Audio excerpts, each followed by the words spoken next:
അയ്യോ എൻ്റെ swing trading 50% swing trading പോയിട്ടുണ്ടെങ്കിൽ അവൻ കാണിച്ചത് മണ്ടത്തരാണ്, അവൻ്റെ സ്റ്റോപ്പ് ലോസ് ഇല്ലാത്തത് കൊണ്ടാണ്.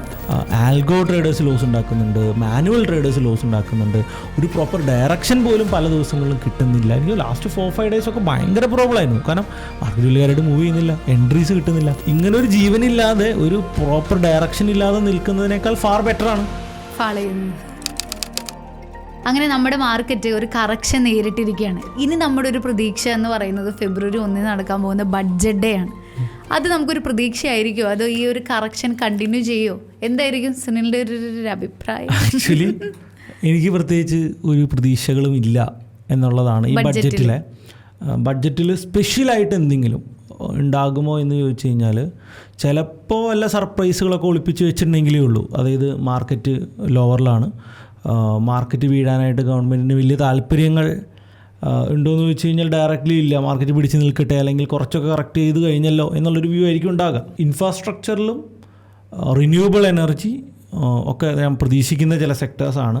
പക്ഷേ ഇവിടെ സാധാരണക്കാർക്ക് ടാക്സിൽ നിന്നൊരു റിലീഫ് കഴിഞ്ഞ തവണ കൊടുത്ത തൊട്ടേനും പിടിച്ചതിനൊക്കെ ടാക്സ് കൂട്ടുന്ന ഒരു രീതി മാറിയാൽ തന്നെ പകുതി നന്നാവും എന്നാണ് ഞാൻ പ്രതീക്ഷിക്കുന്നത്. കഴിഞ്ഞ നമുക്ക് ഓർക്കുന്നില്ലേ, സ്റ്റോക്ക് മാർക്കറ്റുമായിട്ട് ബന്ധപ്പെട്ട എല്ലാ ടാക്സുകളും അങ്ങോട്ട് കൂട്ടി. അപ്പോൾ ഈ തവണ ന്യൂ റെജീമിൻ്റെ സ്ലാബ് ചിലപ്പോൾ ഒരു 50,000 രൂപ ഉയർത്താം എന്ന് മാത്രമേ ഞാൻ പ്രതീക്ഷിക്കുന്നുള്ളൂ. അതിനപ്പുറത്തേക്ക് ഒന്നും തന്നെ ഞാൻ പ്രതീക്ഷിക്കുന്നില്ല. ചില ന്യൂസ് പേപ്പറിലൊക്കെ 15 ലക്ഷമായിട്ട് ഉയർത്തും എന്നൊക്കെ ഞാൻ കേട്ടു. അപ്പോൾ ഒരു 10 ലക്ഷമായിട്ട് ഉയർത്തിയാൽ പോലും അത് ഭയങ്കര വലിയ കാര്യമായിരിക്കും. അതൊന്നും പ്രതീക്ഷിക്കുന്നില്ല ഞാൻ. മാക്സിമം പോയാൽ 50,000 രൂപ കൂട്ടി ഒരു 8 ലക്ഷത്തിലോട്ട് അത് എത്തിക്കും എന്നാണ് ഞാൻ പ്രതീക്ഷിക്കുന്നത്. ഓക്കെ, ശരിക്കും ഈ ഒരു കറക്ഷൻ വന്ന സ്ഥിതിക്ക് എനിക്ക് തോന്നുന്നു ബഡ്ജറ്റിൽ ഇവരെന്തെങ്കിലും ഒളിപ്പിച്ച് വെച്ചിട്ടുണ്ടാവും. ആ ഒരു ന്യൂസ് ആയിരിക്കും വീണ്ടും ഒരു 26,000 നിഫ്റ്റിയുടെ റാലിക്ക് വേണ്ടി ഹെൽപ്പ് ചെയ്യുക എന്നുള്ളൊരു. നിഫ്റ്റി തിരിച്ചു കയറി പോകണം, ഇറ്റ്സ് ടേക്ക് ടൈം എന്നാണ് ഞാൻ പ്രതീക്ഷിക്കുന്നത്. ഇവിടെ നമ്മൾ മനസ്സിലാക്കേണ്ട ഗ്രൗണ്ട് റിയാലിറ്റിയിൽ നമ്മൾ മനസ്സിലാക്കേണ്ട ഒരു കാര്യമുണ്ട്. ഇപ്പോൾ US ഫെഡ് റിസർവ് 3 പ്രാവശ്യം ആക്ച്വലി എന്ത് ചെയ്തു, റിപ്പോ റേറ്റ് കുറച്ചു. പക്ഷെ റിപ്പോ റേറ്റ് കുറയ്ക്കുന്നതിന് മുൻപേ ഡോളർ ഇൻഡെക്സ് കുറച്ച് താഴെ വന്നിരുന്നു. അവിടെ ഫെഡ് റിസർവിൻ്റെ റിട്ടേൺസ് എനിക്ക് തോന്നുന്നു 4.2, 4.3 ലെവലിലോട്ടൊക്കെ കുറഞ്ഞിരുന്നു. റിപ്പോ റേറ്റ് വീണ്ടും കൂട്ടിക്കഴിഞ്ഞു, റേറ്റ് കട്ട് വന്നു കഴിഞ്ഞപ്പോൾ വീണ്ടും ഈ റേറ്റ് കൂടി പോവുകയാണ് ചെയ്തത്. അതായത് ശരിക്കും നമ്മൾ പറഞ്ഞു കഴിഞ്ഞാൽ US പോലും റേറ്റ് കട്ട് ചെയ്തിട്ടും അവർക്ക് ഇൻഫ്ലേഷൻ വലിയ കാര്യമായിട്ട് കൺട്രോൾ ചെയ്യാനോ മണി ഫ്ലോ കൺട്രോൾ ചെയ്യാനോ ഒന്നും പറ്റുന്നില്ല. പേപ്പറിൽ ഈ റേറ്റ് കട്ടുകൾ കൊണ്ടുവരുന്നുണ്ടെങ്കിലും ഗ്രൗണ്ട് റിയാലിറ്റിയിൽ ഗവൺമെൻറ്റുകൾക്ക് ഇൻഫ്ലേഷൻ കൺട്രോൾ ചെയ്യാൻ പറ്റുന്നില്ല എന്നുള്ളതാണ്. ഇത് തന്നെയാണ് ഇന്ത്യയിലെ അവസ്ഥ. ഇന്ത്യയിൽ നമ്മളിപ്പോൾ 2 പ്രാവശ്യം ഐ തിങ്ക് റേറ്റ് കട്ട് കൊണ്ടുവന്നു. പക്ഷേ ഇവിടെ ഇൻഫ്ലേഷൻ്റെ അവസ്ഥ എന്താണ്, കുറേയല്ല ചെയ്ത്, ഇൻഫ്ലേഷൻ കൺട്രോൾ ചെയ്യാൻ പറ്റുന്നില്ല എന്നുള്ളത് തന്നെയാണ്. ഇൻട്രസ്റ്റ് റേറ്റുകൾ കുറയുന്നുണ്ടോ? ഇൻട്രസ്റ്റ് റേറ്റുകൾ കുറയുന്നില്ല. കാരണം എന്തുകൊണ്ടാണ്, ബാങ്കുകളുടെ കയ്യിൽ പൈസ ഇല്ല. ഈ തവണ റേറ്റ് കട്ട് കൊണ്ടുവന്നാലും ഞാൻ വിചാരിക്കുന്നത് ഇൻട്രസ്റ്റ് റേറ്റുകൾ കുറയില്ല. ലോണിൻ്റെ ആണെങ്കിലും ഒന്നും ഇൻട്രസ്റ്റ് റേറ്റുകൾ കുറയില്ല എന്നാണ്. അതായത് ഗവൺമെൻറ് റേറ്റ് കട്ട് കൊണ്ടുവരുന്നുണ്ടെങ്കിലും അൾട്ടിമേറ്റ്ലി ഗ്രൗണ്ടിൽ അതിന് എഫക്റ്റ് ഉണ്ടാകില്ല എന്ന് തന്നെയാണ് ഞാൻ പ്രതീക്ഷിക്കുന്നത്. അപ്പോൾ റേറ്റ് കട്ട് കൊണ്ട് പിടിച്ചു നിർത്താൻ പറ്റാത്ത എന്തെങ്കിലും ബഡ്ജറ്റ് കൊണ്ട് എന്തെങ്കിലും ചെയ്യാൻ പറ്റുമോ എന്നായിരിക്കും ഗവൺമെൻറ് നോക്കുക. നമ്മൾ ഗ്രോ ചെയ്യുന്ന കൺട്രിയാണ്. 6.2 ആണ് 2025 നമ്മുടെ ഗവൺമെൻറ് ഇപ്പോൾ കറൻ്റ് എക്സ്പെക്റ്റ് ചെയ്യുന്ന ഗ്രോത്ത്. ഞാൻ പറയുന്നത് 6.2 പോരാ, നമുക്കൊരു 7 മുകളിലോട്ട് എത്തിക്കാനായിട്ട് സാഹചര്യങ്ങൾ എല്ലാം ഉണ്ട്. അത് കൃത്യമായിട്ട് ഉപയോഗിക്കുക. ഫോറിൻ ഇൻവെസ്റ്റ്മെൻറ്റ്സിൻ്റെ വലിയ സെൽ ഓഫ് ഉണ്ട്. ഡയറക്റ്റ് ഇൻവെസ്റ്റ്മെൻറ്റ്സ്, അതായത് സ്റ്റോക്ക് മാർക്കറ്റിൽ നിന്നുള്ള വിഡ്രോവൽ മാത്രമല്ല, അല്ലാതെ നമ്മുടെ ഇൻവെസ്റ്റ്മെൻറ്റ്സിൽ ഭയങ്കര കുറവ് വന്നിട്ടുണ്ട്. അപ്പോൾ ഇത് ബൂസ്റ്റ് ചെയ്യാനുള്ള നടപടിക്രമങ്ങൾ, കോർപ്പറേറ്റ് ടാക്സ് കുറച്ച് കൊടുക്കുക, ഇൻവെസ്റ്റേഴ്സിന്, ഗ്ലോബൽ ഇൻവെസ്റ്റേഴ്സിന് ഇന്ത്യയിൽ ടാക്സ് കുറച്ച് കൊടുക്കുന്ന ഒരു നയം ഈ ബഡ്ജറ്റിൽ വന്നു കഴിഞ്ഞാൽ അതൊരു പക്ഷേ വളരെ പോസിറ്റീവായിട്ട് നമുക്ക് കാണേണ്ടതായിട്ട് വരും. സുനിലിൻ്റെ ലാസ്റ്റ് പോഡ്കാസ്റ്റിൽ സുനിൽ പറഞ്ഞ 21,000 ഒരു വലിയ ക്രാഷ് മാർക്കറ്റ് കാണിക്കുമെന്ന് പറഞ്ഞു. പക്ഷേ എനിക്ക് തോന്നുന്നു അത്രയൊന്നും കാണിച്ചില്ല. എനിക്ക് സുനിലിൻ്റെ പ്രവചനം പക്ക എന്താ പറയുക, അങ്ങനെ പ്രവചനം തെറ്റിപ്പോയി എന്നുള്ളതാണ്. അതിൻ്റെ കമൻസ് ഒക്കെ നമ്മുടെ വ്യൂവേഴ്സ് പങ്കുവെച്ചത് തന്നെയാണ്. ഇതിനുള്ള സുനിലിന് എന്താണ് പറയാനുള്ളത്? ഞാൻ പച്ചയ്ക്ക് ചോദിക്കുന്നു വിചാരിച്ചില്ലല്ലേ. ഞാൻ എന്താ പറയുക, 2 ദിവസം കൊണ്ട് 21,000 എത്തും എന്നൊന്നുമല്ല ഞാൻ പറഞ്ഞു. ഞാൻ ഓൾറെഡി പറഞ്ഞ 2025 മാർക്കറ്റിന് ഒരു മോശം വർഷമായിരിക്കും, മാർക്കറ്റ് ഒരു പക്ഷേ കൺസോളിഡേറ്റ് ചെയ്യാം, ഒരു വലിയ കറക്ഷൻ നമുക്ക് ബാക്കി നിൽക്കുന്നുണ്ട് എന്നുള്ള രീതിയിലൊക്കെയാണ് ഞാൻ സംസാരിച്ചത്. പക്ഷേ എനിക്ക് അതിന് ശേഷം പല പ്രമുഖരും 21,000 അല്ലെങ്കിൽ വലിയൊരു കറക്ഷനിലേക്ക് എന്ന് പറഞ്ഞ് ഈ ഒരു കറക്ഷന് ശേഷം വന്നെന്നുള്ള എനിക്ക് തോന്നുന്നു സുനിൽ ഈ പൊട്ടുന്നതിന് മുമ്പ് തന്നെ വീഡിയോയിൽ പറഞ്ഞു. അപ്പോഴാണ് ആളുകൾ ഇങ്ങനെ കമൻറ്റ് ചെയ്തത്. അതിനുശേഷം കറക്റ്റ് ചെയ്തു, പക്ഷേ ചെറുതായിട്ട് കറക്റ്റ് ചെയ്തു. ഇപ്പോൾ ഒരാഴ്ചയായിട്ട് അവിടെ പിടിച്ചു നിൽക്കുന്നു. പക്ഷേ ഈ പിടിച്ചു നിൽക്കുന്നത് ഒരു രീതിയിലും ഒരു പോസിറ്റീവായിട്ട് ഞാൻ ഇൻറ്റൻ്റായിട്ട് ഞാൻ കാണുന്നില്ല. ഞാൻ എൻ്റെ സ്ക്രീൻ ഷെയർ ചെയ്തിട്ട് ഞാൻ അത് എക്സ്പ്ലെയിൻ ചെയ്യാം. ഇപ്പോൾ നമ്മൾ കാണുന്ന ഈ നിഫ്റ്റിയുടെ ചാർട്ട് 2024 മുതൽ ഈ ഒരു ചാനൽ മെയിൻറ്റെയിൻ ചെയ്യാനായിട്ട് നിഫ്റ്റി എപ്പോഴും നോക്കുന്നുണ്ടായിരുന്നു. അന്ന് ഇലക്ഷൻ്റെ കറക്ഷനൊക്കെ ആ ചാനൽ സപ്പോർട്ടാണ്. എന്നാൽ 2025 നമ്മൾ കണ്ടത് ഈ ഒരു ചാനൽ ബ്രേക്ക് ഡൗൺ ആണ്. ഈ ഒരു ചാനൽ ബ്രേക്ക് ഡൗൺ ചെയ്ത് എനിക്ക് തോന്നുന്നു അന്ന് വെള്ളിയാഴ്ചയായിരുന്നു, ഒരു ചെറിയ ഗ്യാപ്പ് ഡൗൺ വരികയും ചെയ്തു. അപ്പോൾ എന്ത് സംഭവിച്ചു? എക്സ്ട്രീമിലായിട്ട് ആളുകൾ ബീറിഷിലോട്ട് മാറുകയും വലിയ രീതിയിൽ പുട്ട് ബൈ ചെയ്യുകയും കോള് സെല്ല് ചെയ്യുകയും ഒക്കെ ചെയ്തിട്ടുണ്ടാകും. അപ്പോൾ അതൊരു 23,000 എന്ന് പറയുന്നൊരു ലെവൽ കൂടിയായിരുന്നു. ഇങ്ങനത്തെ ചില റൗണ്ട് ഫിഗേഴ്സിന് ഒരു പ്രത്യേകതയുണ്ട്. മാർക്കറ്റൊക്കെ പൊട്ടി വീഴുന്ന സമയത്ത് ചുമ്മാ ഒരു ഫുൾ സ്റ്റോപ്പ് ഇട്ടുകൊണ്ട് ഒരാവശ്യമില്ലാത്ത ചില സപ്പോർട്ടുകൾ അവർ കൊടുക്കും എന്നുള്ളതാണ്. അപ്പോൾ ഈ 23,000 വന്നിട്ട് വളരെ ചെറുതായിട്ട് സപ്പോർട്ട് എടുത്ത് ഒരു സ്ട്രെങ്ത്തും ഇല്ലാതെയാണ് മാർക്കറ്റ് നിൽക്കുന്നത്. അപ്പോൾ അവിടെ നമുക്ക് പ്രത്യേകിച്ച് ഒന്നും തന്നെ കാണാൻ പറ്റുന്നില്ല. ഞാൻ എക്സ്പെക്റ്റ് ചെയ്യുന്നത് ഒരു പക്ഷേ ഇവിടെ തന്നെ നിന്ന് പയ്യെ ഗ്രാജുവലി 23,000 ബ്രേക്ക് ചെയ്ത് ഈ പറയുന്ന ഇതിന് മുൻപ് മാർക്കറ്റ് മേജറായിട്ട് സപ്പോർട്ട് ചെയ്ത് 21,700 ലെവലിലോട്ടൊക്കെ ഒരു പക്ഷേ ഫാള് വന്നേക്കാം. അല്ലെങ്കിൽ എന്താ സംഭവിക്കാൻ പോകുന്നതെന്ന് വെച്ച് കഴിഞ്ഞാൽ മാർക്കറ്റ് ഇപ്പം നിൽക്കുന്ന വളരെ നാരോ റേഞ്ച്, അല്ലെങ്കിൽ മാർക്കറ്റിന് വലിയ സ്ട്രെങ്ത് ഒന്നും ഇല്ലാത്തൊരു റേഞ്ച്, ഈ റേഞ്ചിൽ നിന്ന് ഈ ചാനലിലോട്ട് ഒരു റീടെസ്റ്റ് വരും. അതൊരു 24,000 അല്ലെങ്കിൽ 23,800 റേഞ്ചൊക്കെയാണ്.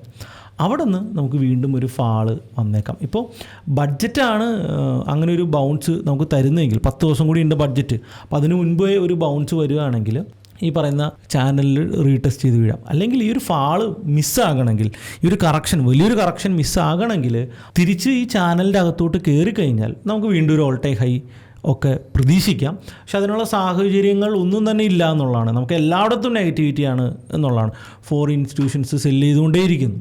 റിപ്പോ റേറ്റ് കൺട്രോൾ ചെയ്യാൻ, ഇൻഫ്ലേഷൻ കൺട്രോൾ ചെയ്യാൻ പറ്റുന്നില്ല. റുപ്പി ഡിപ്രിഷിയേറ്റ് ചെയ്തുകൊണ്ടിരിക്കുന്നു. ഇപ്പോൾ 90ൻ്റെ അടുത്തേക്ക് പോകാനുള്ള സാധ്യത നമ്മൾ ഓൾറെഡി പറഞ്ഞിട്ടുണ്ട്. ഞാൻ മാത്രമല്ല അത് പറഞ്ഞു കേട്ടോ, മറ്റ് പല വലിയ നിരീക്ഷകരും അത് തന്നെയാണ് പറയുന്നത്. അപ്പോൾ ഇത്രയും നെഗറ്റിവിറ്റി, ക്രൂഡ് ഓയിലിൻ്റെ പ്രൈസ്, അല്ലെങ്കിൽ ട്രംപ് ഇനി വന്നതിൻ്റെ വല്ല പോസിറ്റിവിറ്റി വരുമെന്നൊന്നും എനിക്കറിയത്തില്ല. അപ്പോൾ എല്ലാ കാര്യങ്ങളിലും നെഗറ്റിവിറ്റി സംഭവിക്കുമ്പോൾ മാർക്കറ്റ് എങ്ങനെ തിരിച്ചു വരാനാണ്? DIAs ആണ് ചവറ് പോലെ വാങ്ങിയ കൂട്ടുന്നത്. ഇത്രയും കാശ് അവരുടെ എവിടെ നിന്നാണ് എന്നുള്ളത് മാത്രമാണ് എനിക്കിപ്പോഴും ഡൗട്ടുള്ളൂ. തീർച്ചയായിട്ടും FIA എല്ലാ ദിവസവും സെല്ല് ചെയ്യുമ്പോഴും DI FIA മത്സരിച്ച് നീ വീഴ്ത്താൻ ശ്രമിച്ചാൽ ഞാൻ വീഴ്ത്തില്ല എന്നുള്ള രീതിയിലാണ് DI ഫണ്ട് എവിടെ നിന്നാണെന്നുള്ളതിൽ വലിയ കൺഫ്യൂഷൻ ഉണ്ട്. കാരണം 25,000 കോടി രൂപ SIP വരുന്നുണ്ട്, ശരിയാണ്. വലിയ റീറ്റെയിൽ പാർട്ടിസിപ്പേഷൻ ഇന്ത്യൻ സ്റ്റോക്ക് മാർക്കറ്റിലോട്ട് വരുന്നുണ്ട്. അപ്പോൾ ഇത് DIAsന് നല്ല ഫണ്ട് റിസർവ് നൽകുന്നുണ്ട്, ഒത്തിരി ഫണ്ടിൻ്റെ ഇൻഫ്ലോ ഉണ്ട്.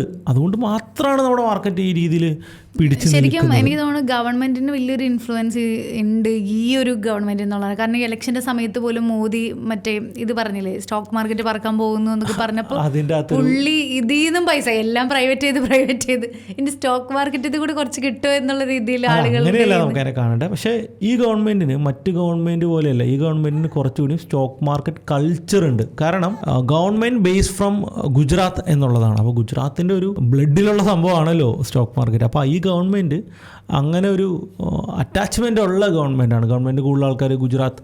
അതുകൊണ്ട് തന്നെ ഈ ഗവൺമെൻറ്റിന് എന്താ പറയുക, ഇതൊരു സ്റ്റോക്ക് മാർക്കറ്റ് ലിങ്ക്ഡ് ആയിട്ടുള്ള ഒരു ഗവൺമെൻറ് ആകാനുള്ള സാധ്യതയുണ്ട്. അപ്പോൾ ഇതാണ് എൻ്റെ ടെക്നിക്കൽ അനാലിസിസ്. ഇതാണ് ഞാൻ കൃത്യമായിട്ട് പറയുന്നത്. വളരെ ക്ലിയർ ആയിട്ടുള്ളൊരു പിക്ചറാണ്. ഈ ലെവൽ ഇനിയും ബ്രേക്ക് ചെയ്യുകയാണെങ്കിൽ ഇറ്റ്സ് ഗോ ടു 22,000 or 21,000 എന്നുള്ള ഈ പറയുന്ന കൺസോളിഡേഷൻ റേഞ്ചിലോട്ട് മാർക്കറ്റ് വീഴാനുള്ള എല്ലാ സാഹചര്യങ്ങളും മാർക്കറ്റിൽ ഉണ്ട്. എനിക്ക് അങ്ങനെ വരുന്നത് ഇഷ്ടമാണോ എന്ന് വെച്ച് കഴിഞ്ഞാൽ, ഇങ്ങനൊരു ജീവനില്ലാതെ ഒരു പ്രോപ്പർ ഡയറക്ഷൻ ഇല്ലാതെ നിൽക്കുന്നതിനേക്കാൾ ഫാർ ബെറ്ററാണ് ഫാളോ ചെയ്യുന്നത്. നമുക്ക് കുറച്ച് ട്രേഡിങ്ങിലും ചെയ്യാമല്ലോ. തിരിച്ചു വരുന്നത് അങ്ങനെ ഫാളോ ചെയ്യുമ്പോൾ ബൈയിങ് ഓപ്പർച്യൂണിറ്റി വരികയും തിരിച്ചു വരുമ്പോൾ നമുക്ക് നമ്മുടെ ഇൻവെസ്റ്റ്മെൻറ്റ്സ് കൂടുതൽ സെക്യൂർ ആക്കാൻ പറ്റുകയും ചെയ്യും എന്നുള്ളത് കറക്ഷൻ മാർക്കറ്റിന് നല്ലതാണ് എന്നാണ് ഞാൻ പ്രതീക്ഷിക്കുന്നത്. തീർച്ചയായിട്ടും. കാരണം എനിക്ക് തോന്നുന്നു എല്ലാ സ്റ്റോക്കും 50-day മൂവിങ് ആവറേജിൻ്റെ താഴെയാണ് ട്രേഡ് ചെയ്യപ്പെടുന്നത്. പക്ഷേ പലരും ഈ ഫാളിനെ കുറിച്ച് സംസാരിക്കുമ്പോഴും ഇൻവെസ്റ്റേഴ്സ് മനസ്സിലാക്കേണ്ടത് ഇതൊരു ഓപ്പർച്യൂണിറ്റിയാണ്, ഇതൊരു ക്രാഷ് അല്ല, ഇതൊരു കറക്ഷൻ മാത്രമാണ്. സോ ഇന്നലെ നാളെ എന്നല്ല, കുറച്ച് നാളുകൾക്കുള്ളിൽ തന്നെ മാർക്കറ്റ് തിരിച്ച് ഈവൻ 26,000 വന്നില്ലെങ്കിൽ പോലും നിങ്ങൾ ഈ ഒരു ഡിപ്പിൽ ബൈ ചെയ്ത് കഴിഞ്ഞാൽ നിങ്ങൾക്ക് ചെറിയൊരു പ്രോഫിറ്റിലേക്ക് അല്ലേ ആവറേജ് ചെയ്യുകയാണെങ്കിൽ ഇറ്റ്സ് ഗുഡ്. അതായത് നമ്മളൊക്കെ വലിയ പൈസയ്ക്ക് വാങ്ങിച്ചു വെച്ചിരിക്കുന്നത് ഇപ്പോൾ ഈ ഒരു കറക്ഷൻ പൈസയ്ക്ക് നിങ്ങൾക്ക് കിട്ടും എന്നുള്ളത് തന്നെയാണ്. പക്ഷേ എല്ലാവരും എന്താ അവരുടെ പോർട്ട്ഫോളിയോ വീണു, നെഗറ്റീവ് 40%, 5 ലക്ഷം 10 ലക്ഷം ഒക്കെ ലോസ്, ആർക്കും ചൊമ്പ് കണ്ടുകൊണ്ടിരിക്കാൻ പേടിയാണെന്നുള്ളതാണ് തീർച്ചയായിട്ടും. ഇപ്പോൾ ഞാൻ പോലും പ്രോഫിറ്റിൽ നിന്ന് എൻ്റെ പോർട്ട്ഫോളിയോ വീണ് പ്രോഫിറ്റും കഴിഞ്ഞ് ലോസിലേക്ക് എത്തി എന്നുള്ളതാണ്. അപ്പോൾ അപ്പോഴും ഞാൻ വിചാരിക്കുന്നത് കുറച്ചുകൂടി പൈസ ഉണ്ടായി നമുക്ക് മോർ ആഡ് ഓൺ ചെയ്യായിരുന്നു എന്നുള്ള കൺസെപ്റ്റ്. അപ്പോൾ അത് എല്ലാവരും മറക്കാതിരിക്കുക. നിങ്ങൾക്ക് പൈസ ഉണ്ട് എങ്കിൽ തീർച്ചയായിട്ടും നിങ്ങൾ നല്ല ലാർജ് ക്യാപ് ഫണ്ടുകൾ ആവറേജ് ചെയ്യുക എന്നുള്ളതാണ്. സ്വിംഗ് ട്രേഡ്സ് പ്രോപ്പറായിട്ടുള്ള സ്റ്റോപ്പ് ലോസിൽ ഇറങ്ങി ഫണ്ടായിട്ട് വയ്ക്കുക. സുനിൽ കഴിഞ്ഞ വീഡിയോയിൽ പറഞ്ഞ പോലെ ലിക്വിഡ് ബീസോ ഗോൾഡ് ബീസോ സിൽവർ ബീസോ വാങ്ങി വെക്കുക എന്നുള്ളത് തന്നെയാണ് അല്ലേ. പക്ഷെ എല്ലാവരും ഈ പോർട്ട്ഫോളിയോ എന്ന് പറയുമ്പോൾ സ്വിംഗ് ട്രേഡിംഗ് പോർട്ട്ഫോളിയോ ആണ് നോക്കുന്നത്. ലോങ് ടൈം അല്ല അവരാരും നോക്കുന്നത്. അയ്യോ എൻ്റെ സ്വിംഗ് ട്രേഡിംഗ് 50% സ്വിംഗ് ട്രേഡിംഗ് പോയിട്ടുണ്ടെങ്കിൽ അവൻ കാണിച്ചത് മണ്ടത്തരാണ്, അവൻ്റെ സ്റ്റോപ്പ് ലോസ് ഇല്ലാത്തത് കൊണ്ടാണ്. ലോങ് ടൈം ഓക്കെ ശരിയാണ്, 30% 40% താഴ്ത്തോട്ട് പോയാലും അവൻ ആഡ് ഓൺ ചെയ്യാം. കാരണം എന്താ, ലോങ് ടൈമിലോട്ട് ഗ്രോ ചെയ്യാൻ പറ്റുന്ന സ്റ്റോക്കേ ലോങ് ടൈം മേടിക്കാൻ പാടുള്ളൂ. ഈ പറഞ്ഞ പെന്നി സ്റ്റോക്സും അല്ലെങ്കിൽ ഈ പറഞ്ഞ ഹൈ വാല്യൂ സ്റ്റോക്സും മേടിച്ച് വെച്ചിട്ട് ഈ ഫിയർ കാണിച്ചിട്ട് കാര്യമില്ല. ഞാനിപ്പോഴും ആലോചിക്കുകയാണ് 26,000 മാർക്കിൻ്റെ റാലി കണ്ട് സ്റ്റോക്ക് മാർക്കറ്റ് ബോളിലേക്ക് പോകാമെന്ന് വിചാരിച്ച് 26,000 നിഫ്റ്റി നിൽക്കുമ്പോൾ സ്റ്റോക്കുകൾ പർച്ചേസ് ചെയ്ത ആളുകളുടെ അവസ്ഥ ഞാൻ ആലോചിക്കുകയാണ്. കൊച്ചിൻ ഷിപ്പ്യാർഡും ടാറ്റ മോട്ടോഴ്സും അതെ അയ്യോ അത് മാത്രം ആളുകൾ സംസാരിക്കുന്നത് കൊച്ചി ഷിപ്പ്യാർഡ് വാങ്ങാമോ കൊച്ചി ഷിപ്പ്യാർഡ് വാങ്ങാം. പക്ഷേ ഇവിടെയാണ് നമ്മൾ ആ ഒരു അക്യൂമുലേഷൻ ഡിസ്ട്രിബ്യൂഷൻ്റെ ആ ഒരു വാല്യൂ, അതായത് സ്റ്റോക്കുകളുടെ വാല്യൂ ഐഡൻറ്റിഫൈ ചെയ്യുക എന്നുള്ളത് വളരെ ഇമ്പോർട്ടൻ്റ് ആണ്. ഫണ്ടമെൻ്റൽ അനാലിസിസ് കൃത്യമായിട്ട് ചെയ്ത് നമ്മൾ വാങ്ങാൻ പോകുന്ന സ്റ്റോക്ക് ഓവർ വാല്യൂഡ് ആണോ അണ്ടർ വാല്യൂഡ് ആണോ എന്ന് ബേസിക്സ് എങ്കിലും മനസ്സിലാക്കുക. പക്ഷേ 26,000 ആ ഒരു റാലിയിൽ നമ്മൾ പോലും ഇതെന്താണ് മാർക്കറ്റിന് സംഭവിക്കുന്നത്, ഇങ്ങനെ ഈ സർക്കാരിൻ്റെ ആണോ എന്ന് ഒരു സമയത്ത് നമ്മൾ പോലും പകച്ചു പോയ സമയമുണ്ട്. പക്ഷേ തീർച്ചയായിട്ടും എനിക്ക് ആ സമയത്ത് നല്ല കമ്മ്യൂണിറ്റികളിലെല്ലാം ഇത് ഓവർ വാല്യൂഡ് ആണെന്നുള്ള ടോക്ക് തന്നെ ഉണ്ടായിരുന്നു തീർച്ചയായിട്ടും.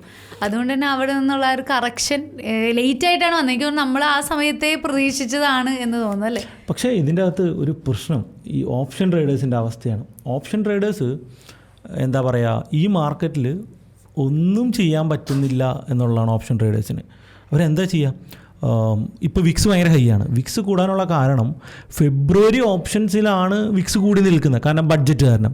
പക്ഷേ ജനുവരി ഓപ്ഷൻസിൽ ഓൾറെഡി എന്തില്ല, പ്രീമിയം ഇല്ല. വിക്സ് ഹൈ ആണ്, പക്ഷേ ജനുവരി ഓപ്ഷൻസിന് പ്രീമിയം ഇല്ല. ഫെബ്രുവരി ഓപ്ഷൻസിന് പ്രീമിയം ഉണ്ട് ബിക്കോസ് ഓഫ് ബഡ്ജറ്റ്. അപ്പോൾ ഓപ്ഷൻ ട്രേഡേഴ്സിന് ഭയങ്കര ഡിഫിക്കൽട്ടായിട്ടുള്ളൊരു മന്തിലൂടെയാണ് കടന്നു പോകുന്നത്. ആൽഗോ ട്രേഡേഴ്സ് ലോസ് ഉണ്ടാക്കുന്നുണ്ട്, മാനുവൽ ട്രേഡേഴ്സ് ലോസ് ഉണ്ടാക്കുന്നുണ്ട്. ഒരു പ്രോപ്പർ ഡയറക്ഷൻ പോലും പല ദിവസങ്ങളിലും കിട്ടുന്നില്ല. എനിക്ക് ലാസ്റ്റ് 4-5 ഡേയ്സ് ഒക്കെ ഭയങ്കര പ്രോബ്ലം ആയിരുന്നു. കാരണം മാർക്കറ്റ് വലിയകാരായിട്ട് മൂവ് ചെയ്യുന്നില്ല, എൻട്രീസ് കിട്ടുന്നില്ല, കീപ് ഡിസ്റ്റൻസ് ഫ്രം മാർക്കറ്റ് എന്നൊക്കെ നമുക്കിങ്ങനെ ഉപയോഗിക്കേണ്ട സാഹചര്യങ്ങളിലൂടെയാണ് കടന്നു പോകുന്നത്. അപ്പോൾ ബഡ്ജറ്റ് വലിയ പ്രതീക്ഷകളൊന്നും വേണ്ട, ഒരു നോർമൽ ബഡ്ജറ്റ് പോലെ അവസാനിക്കും എന്ന് തന്നെയാണ് ഞാൻ പ്രതീക്ഷിക്കുന്നത്. എന്തായാലും ഈ ഒരു കറക്ഷൻ ഓപ്പർച്യൂണിറ്റി ആയിട്ട് ഇൻവെസ്റ്റേഴ്സ് കാണട്ടെ. അതുപോലെ തന്നെ നമ്മൾ ഇനി അടുത്ത പ്രതീക്ഷ വെച്ചിരിക്കുന്നത് ബഡ്ജറ്റിലാണ്. എല്ലാം ഒരു പ്രതീക്ഷകളാണല്ലോ അല്ലേ. ഞാൻ വിചാരിക്കുന്നത് നമ്മൾ ഇത്രയൊക്കെ പറഞ്ഞു, നമുക്കും നെഗറ്റിവിറ്റി ഒക്കെ ഉണ്ടെങ്കിലും ആ ഗവൺമെന്റ് ആ സർപ്രൈസ് അങ്ങോട്ട് പൊട്ടിക്കട്ടെ, എന്നിട്ട് 30,000 മാർക്കറ്റ് കുതിക്കട്ടെ. 2019 ഒരു ഫ്രൈഡേ, സെപ്റ്റംബർ ഡേറ്റ് ഞാൻ ഓർക്കുന്നില്ല, നിർമ്മലാജി ബഡ്ജറ്റിന് ശേഷം ഇങ്ങനെ സ്പെഷ്യലായിട്ട് വന്ന് കോർപ്പറേറ്റ് ടാക്സ് അങ്ങോട്ട് കട്ട് ചെയ്യുന്നൊരു ദിവസമുണ്ട്. നിർമ്മലാജി ക്യാൻഡിൽ എന്നൊക്കെ നമ്മൾ പറയും. അത് ഇതേപോലെ തന്നെ ഒരു സപ്പോർട്ട് റേഞ്ചിൽ 9,500-600 റേഞ്ചിൽ അങ്ങോട്ട് നിഫ്റ്റി നിൽക്കുന്ന സമയത്ത്, ഒരു 5-6 മാസങ്ങളായിട്ട് നിൽക്കുന്ന സമയത്ത്, എനിക്ക് തോന്നുന്നു ആ സമയത്താണ് രാകേഷ് ജുൻവാല പറഞ്ഞത് നിഫ്റ്റി 2024 20,000 ടച്ച് ചെയ്യുന്നൊക്കെ 25,000 ടച്ച് ചെയ്യുന്നൊക്കെ പറയുന്ന ഒരു സമയമായിരുന്നു. അപ്പോൾ ആ സപ്പോർട്ടിൽ നിന്ന് പെട്ടെന്ന് കോർപ്പറേറ്റ് ടാക്സ് അങ്ങോട്ട് കട്ട് ചെയ്ത് എക്സ്ട്രീം ബുള്ളിഷ്നെസ് മാർക്കറ്റിൽ കൊണ്ടുവരുന്നു. അപ്പോൾ നിർമ്മലാജിക്ക് വീണ്ടും അത്തരത്തിലുള്ളൊരു എക്സ്ട്രീം ബുള്ളിഷ്നെസ് സ്റ്റോക്ക് മാർക്കറ്റിൽ ഒഴുകട്ടെ എന്നുള്ള പ്രതീക്ഷ നമുക്ക് ഇടാം. എനിക്ക് തോന്നുന്നു ഫെബ്രുവരി 1 നമുക്ക് ശനിയാഴ്ച ആണെങ്കിലും സ്റ്റോക്ക് മാർക്കറ്റ് ഓപ്പൺ ആണ് അന്നേ ദിവസം. എൻ്റെ ഏറ്റവും നല്ലൊരു അഡ്വൈസ് എന്ന് പറയുന്നത് അന്ന് ട്രേഡ് ചെയ്യാതിരിക്കുക എന്നുള്ളതാണ്. കാരണം കഴിഞ്ഞ ബഡ്ജറ്റിൽ ഫുൾ എനിക്ക് തോന്നുന്നു സൈഡ് വേസ് പ്രീമിയം ഒക്കെ എന്നുള്ളതാണ്. കഴിഞ്ഞ 5-6 നിർമ്മലാജിയുടെ എല്ലാ ബഡ്ജറ്റിൻ്റെയും ഒരു ടെക്നിക്കൽ അനാലിസിസ് ചെയ്തുകൊണ്ട്, ചാർട്ട് അനാലിസിസ് ചെയ്തുകൊണ്ട് നമുക്കൊരു ഡീറ്റെയിൽഡ് വീഡിയോ ഈ ആഴ്ച തന്നെ ചെയ്യാം. അപ്പോൾ ബഡ്ജറ്റിന് മുൻപ്, ബഡ്ജറ്റ് ഡേ അല്ലെങ്കിൽ അതിൻ്റെ തലേ ദിവസവും പിറ്റേ ദിവസം എന്ത് ചെയ്യണം എന്നുള്ളൊരു ഡീറ്റെയിൽഡ് സ്റ്റഡി വെച്ചുകൊണ്ട് നമുക്കൊരു, കാരണം ഞങ്ങളുടെ ഒരു എക്സ്പീരിയൻസിൽ പറയുകയാണെങ്കിൽ ഏറ്റവും കൂടുതൽ നമ്മൾ പ്രോഫിറ്റ് ബുക്ക് ചെയ്ത ഡേയും ഏറ്റവും കൂടുതൽ ലോസ് ബുക്ക് ചെയ്ത ഡേയും ഒരു ബഡ്ജറ്റ് ഡേ ആണ്. അപ്പോൾ അതുകൊണ്ട് സൂക്ഷിക്കുക, ശ്രദ്ധിക്കുക. റിസ്ക് എടുക്കുന്നവർക്ക് എടുക്കാം, പക്ഷെ ക്യാപിറ്റൽ മിനിമൽ ചെയ്തുകൊണ്ട് എടുക്കുക. ഇതിൻ്റെ കൂടെ എനിക്ക് ആഡ് ചെയ്യേണ്ട ഒരു കാര്യമുണ്ട്. നമ്മൾ ഇന്നലെ 18/1/2025 PR സുന്ദർ പോസ്റ്റ് ചെയ്ത ഒരു വീഡിയോ ഉണ്ട്, ടാക്സ് ടെററിസം ഇൻ ഇന്ത്യ. കാണാത്തവർ എന്തായാലും ആ വീഡിയോ കാണാം. നമ്മൾ ഇന്ത്യയിൽ നിന്നുകൊണ്ട് നമുക്ക് അങ്ങനെ പലതും പറയാൻ പറ്റില്ല എന്നുള്ളൊരു പ്രോബ്ലം ഉണ്ട്. എന്നാൽ ഇന്ത്യയിൽ ഉള്ള ഈ ടാക്സ് ടെററിസം, അല്ലെങ്കിൽ അറിഞ്ഞുകൊണ്ടും അറിയാതെയും മാറി മാറി വരുന്ന ഗവൺമെൻറ്റുകൾ ചെയ്യുന്ന ടാക്സ് ടെററിസം, അതിൻ്റെ അകത്ത് റിലീഫ് ഗ്രാജുവലി കൊണ്ടുവരികയാണെങ്കിൽ നല്ലതായിരുന്നു എന്നുള്ള അഭിപ്രായം കൂടി ആഡ് ചെയ്യുകയാണ്. തീർച്ചയായിട്ടും. അപ്പോൾ എനിക്ക് തോന്നുന്നു അടുത്തൊരു പോഡ്കാസ്റ്റായിട്ട് വീണ്ടും കാണുന്നവരേക്കും ബൈ ബൈ.